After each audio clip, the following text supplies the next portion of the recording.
how long did you play with the Globetrotters? Man, the Globetrotters was really just something I did to stay in shape. So when I graduated college, man, I had an agent. My agent was good with them people, so I started playing with the Globetrotters. The Globetrotters had two teams. They had a show team, the people that do all the tricks, and then they had a competitive team that went around and played, exhibition games against colleges. Right. So I got an opportunity to play with them. I went and worked out with them for about a month, so I was able. My agent wanted to get me out of the city and get me in a basketball setting, and that was really, man, that was really it was my first experience as a professional. My first time I received a check to play basketball, right. And I never forget a conversation I had, and this is good for the kids, man. When I first got there, I'm working out with a guy, and they just shooting around. It was shooting around. The practice was starting, and they was getting shots, and it was a dude. He wasn't missing, and I'm like, man, that's crazy. You're not missing. He like, man, I'm a professional.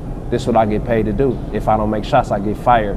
And that was like a aha moment for me. Like, let you know it's real. When I got to the crib, I got back to the hotel. I'm like, oh, that's crazy, man. He a professional. He like, if I don't make shots, I don't feed my family, and that always ring out with me. I always remember that for my whole life, because like I said, if you make bread, you gotta make bread. You gotta be good at it. Right. If you play basketball, you gotta put it in the bucket, or they're gonna get somebody that can, and you're not gonna have a job. Man, yeah, I learned not to underestimate people in the NBA, because I played at the YMCA in high school. Yeah. And Tony Smith would come and play up there. Yeah. And this is when he older was Tony Smith. Yeah, the old Tony Smith. Still had work. Right. Yeah. I mean, he would come in and go 11 points straight. No game. Problem. No so we sweat. was like, you know what? We gonna double and triple team him. He's still mixing us, pulling up, hitting everything. And he was about 40, 50 something. Ball head, you gotta understand, man. There's a lot of people who don't know the game, man. Definitely. As professionals, people talk, oh, he a bum in the league. The 400th guy in the league. However, it's 450 players in the league.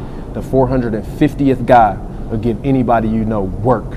Literally. Work. Everything. Put all your money up. He gonna give him work. He might not ever play. The 15th man on the worst team on the league will give everybody in the gym we just played with work. Oh, yeah. Yeah. They give you a whole new respect. Yeah, absolutely, man. The thing about professionals, and something I tell the kids as well, them shots LeBron and Kobe and Kevin Durant, the shots them guys make, that's not by chance. Them guys not making them shots. They just come to the gym and they great. It's about repetition. It's something they work on. It's something about preparation. It's something they worked on their whole life. Yeah, and that's really what it takes. That's part of what it takes to be a professional. Is perfecting your craft. Yeah. All right. So what do you think of the current status of the NBA? I think it's awesome, man. I think it's the best the game ever been. I think it's the most competitive it's ever been. I think just the overall landscape, it's a lot of guys getting big bags. NBA is taking over as the most popular sport in America. Guys speaking up on social issues. I just think overall across the board, the talent level, the media, just everything that goes with the NBA. I think I'm a basketball fan. I like football. I like baseball, but I'm a basketball fan, so I have a bias. But I think overall, it's hands down the best league in pro sports. So are you a fan of what people call super teams? You know what? I think that the people are confused about super teams. Right. I'm a big LeBron fan. People say LeBron started super teams, but then you look at a team like the Bulls. People don't know basketball. People don't know basketball. Like I think it's foolish. You look at a team like the Lakers. You look at all the great teams. They got 4 Hall of Famers, 5 Hall of Famers on their team. Hall of Fame coaches, Hall of Fame organizations. This been going on for forever. So to say LeBron started super teams, I just think that's ridiculous. LeBron went up against Boston. They got 4 Hall of Famers on their team. Shoe-in Hall of Famers, easy. You got all-time greats that played on that Boston team. So, I don't even know if I agree with super teams. Super teams are just something that's happened all the time. And some people say, well, teams, if it happens organically or not, it don't matter if it happened or either. Right. If you get signed or they draft them, it's still the team. It don't matter. It's nothing that says that you have to draft a guy to be good. Like I don't agree with that.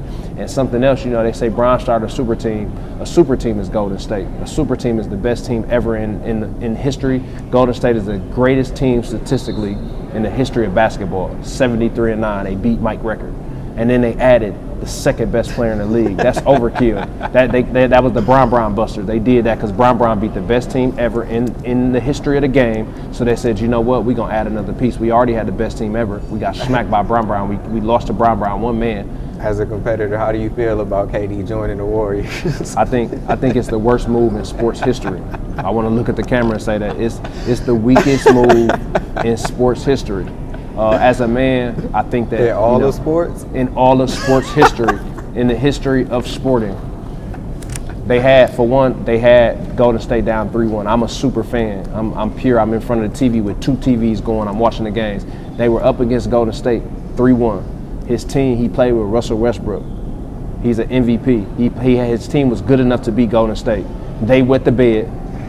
The guys that beat him, he went and joined. He had a whip in OKC. He had Steven Adams, who's a very good player. Right. He had Russell Westbrook, who's not an MVP caliber player. He was the MVP. He's the reigning MVP. But to be fair, Russell Westbrook does shoot the team, even in the past. He did shoot the team out of the game in the fourth quarter a lot of times. No, I agree. My nickname for him in our chat is Wrong Way Westbrook. WWW. Wrong Way Westbrook, because he don't play the game the right way. But at the same time, they was up 3-1. You got to close out. As Kevin Durant being the best player, even if he shot you out, he only should be able to shoot you out of 1 game. He shoots you out of 1, then you can't let him shoot you out 2 straight games. Right. That was on Kevin Durant. Kevin Durant didn't play great in them games. And like I say, to join them, worst move in basketball, the greatest team of all time. That's facts. Right. He joined that team. We never in history of sports, I don't think we ever had 2 MVPs in a prime playing the same team. Yeah. That kind of would be like you going to play with Vincent in high school or something. No, it wouldn't have been no fun. We'd have just won all the state championships. Right. It wouldn't have been any fun. We had, like I said, they had 7, 8 Division I guys almost all my years playing. So, yeah, I think you just got to keep it competitive.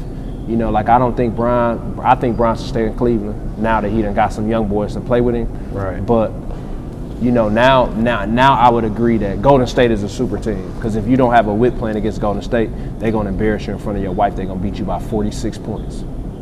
Yeah, I would agree. So you think Golden State going to win the finals this year, and in how many games? Well, you trying to push me one way. You asked me was Golden State going to win, and then you asked me in how many games. You think another team going to be strong enough to beat them? I mean, I'm super biased, man. I don't think they come out. If they don't get the number 1 seed, they don't even come out the West. What? Yeah, that's my prediction. If they don't get the number 1 seed, when they play in the Bay Area, when they play in Oakland, you know, they got a 7-6 man with their crowd. And I think if they don't play that Game 7, Houston got enough weapons to beat them this year. If they don't have the number 1 seed and they not playing at home in Game 7, I think they lose that series. And you heard it here first. All right, who does Houston match up with in the finals? Cleveland is a shoe-in to the finals.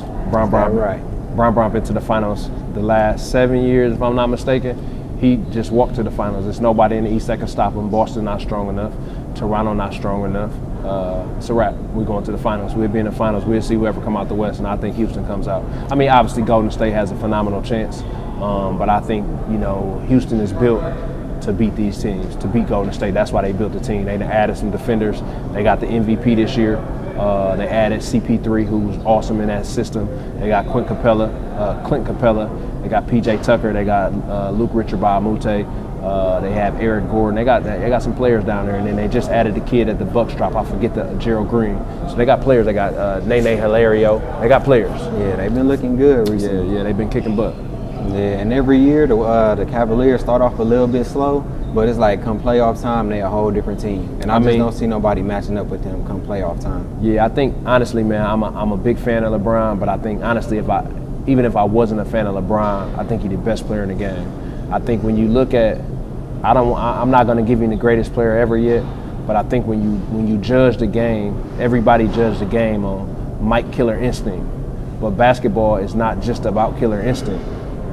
Basketball is about every facet of the game, scoring, rebounding, and passing it, playing defense. And when you look overall who was better at more things, I guess I won't even take it there. I don't want to upset the people. I don't want to upset the people. I know what you was going for. I was waiting. He's not the greatest player right now. He's still got to finish his career. But, you know, when you look at the hard numbers at the end of the day, he's going to have a strong case. And then you look at also what he did off the court. Now, I'm a big Mike fan, but Bron sending hundreds of kids to college. Michael Jordan invested in jails. You know, so when you look at the facts and how he got so many guys in the league, big bags, and how he's sending kids to college and he's speaking up on social issues, Mike still don't want to speak up on social issues because it's gonna mess up his money. So Mike got the opportunity, and I can't knock Mike. That's Big Mike. I got orders. Big Mike like my daddy. I grew up watching him. When I see him, it's like looking at my daddy. That's how I feel. But at the same time, he got somebody on his bumper. He got somebody on his heels for sure. Hey, this is 415 TV. 414 Love TV. 414 Love TV. Yeah. Ready? Yep. This is Joah Tucker. This is 414 Love. And make sure you check us out. All right, appreciate it. You know I'm keeping that blooper in there, right? Yeah, you can keep the bloopers on there. Like I said, this raw and real. This how I prefer. This is your moment. This is your moment. Man, it's supposed to be your moment, ain't it? It's supposed to be your moment. This supposed to be your moment. It's supposed to be your moment. What good is being the one when you the only one that knows it?